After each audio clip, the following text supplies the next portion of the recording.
Hey everyone, this is Corey with Stafford's EDC, and today we're taking a look at the Kizer Brat. Now, I want to start this video off by saying that Kizer has already has my favorite budget button lock on the planet, and possibly my favorite button lock on the planet. I liked it more than I liked my Protect Malibu when I had that, and that is the original XL. And I know that they have versions of it that are under the $100 mark. The my Carter version I think is like 80 something bucks, and the reason I mention that is because this guy is right up there with that, being really well done by Kizer. This is as I said, the Kizer Brat, and this one's coming in at $89.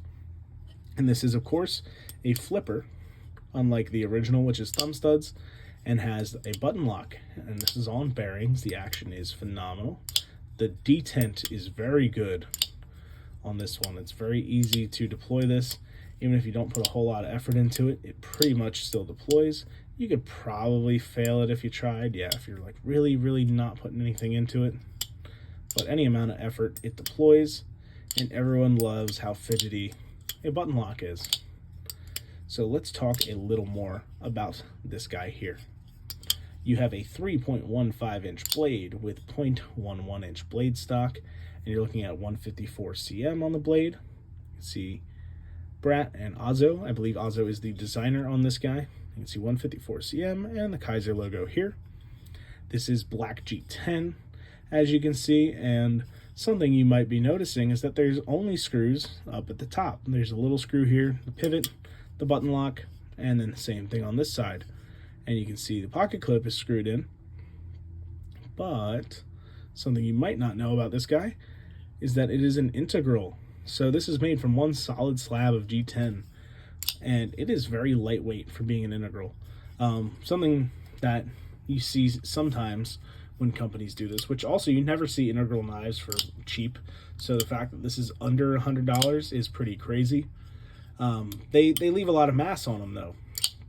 And this guy's nice and light. Your total weight on this guy is, if all right, Blade HQ, gotta love them. It just lists the weight as 105. I assume it's probably grams. 3.7 ounces. That sounds about right.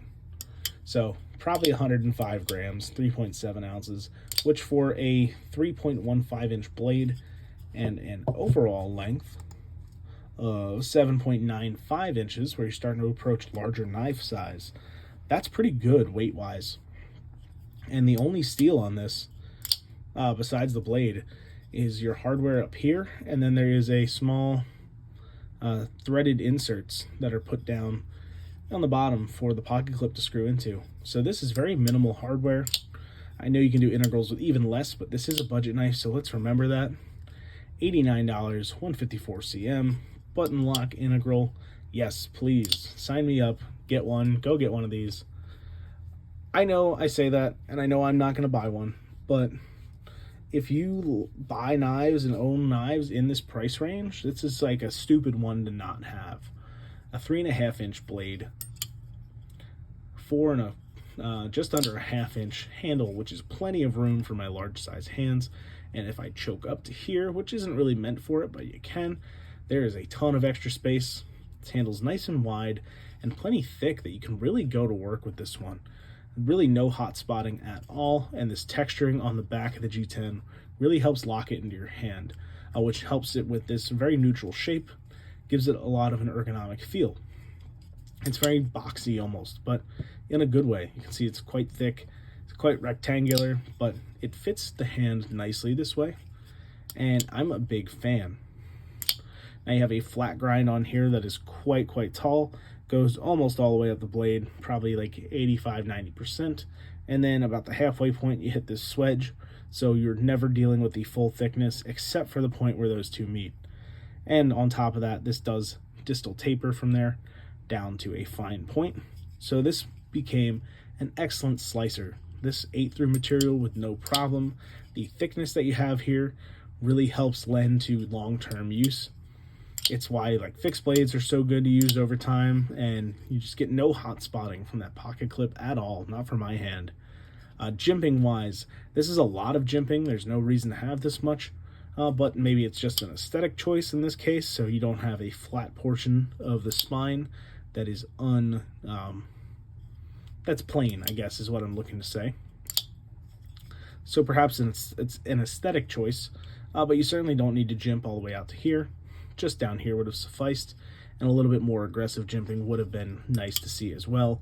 You can kind of slide over this one here, though I don't think it needs it thanks to this texturing on the back. I don't really think you're sliding anywhere, so your thumb doesn't need to be there, especially if you put it on the G10. Then it's really not going anywhere. Any bit of pressure and that G10's locking in, whereas with the pressure on the spine here, you can still move around. The action, as I said before, is excellent. Bearing action on a button lock is great to see. Detent is there. Just no issue deploying this guy, playing with this one. It is just a lot of fun, this knife. There is no denying that Kizer does a button lock well. This one, as well as the original, are great examples of it, and I know they do many other models as well in button locks, which people love.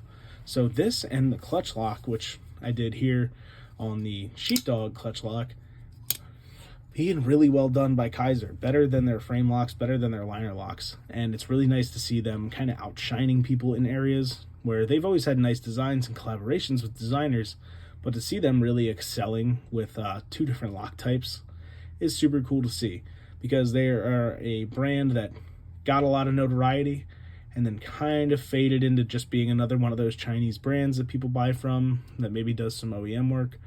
They're doing a really good job with the button locks and with the clutch locks. So I'm excited to see what continues to come from them. Hopefully some more collaborations with awesome designers like they always have done. And yeah, this is a step in the right direction for Kizer, bringing themselves back up into back up into discussion for being one of the better Chinese knife manufacturers. Now, are they going to beat out Rayot in terms of quality? Probably not. Best Tex OEM work, they might be able to get up there, but this is a step in the right direction. To get to that point, let me know what you think about Kizer as a whole down below. This like button lock resurgence. They got really popular, then they kind of dipped, and now they're coming all out again, and they're doing a great job here. So let me know your thoughts on everything about that down below. Thanks again for watching, and I hope you enjoyed the video. Thanks so much, and take care.